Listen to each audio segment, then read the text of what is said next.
Nyt löytyy.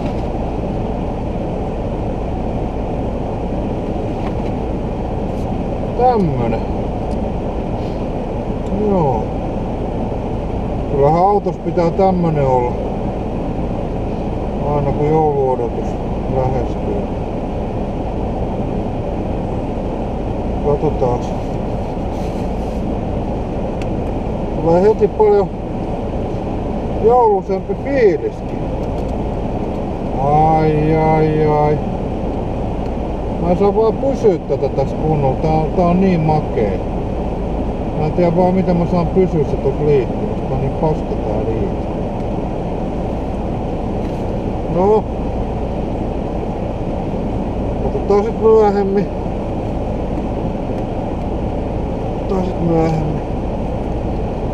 Mä nyt viitti.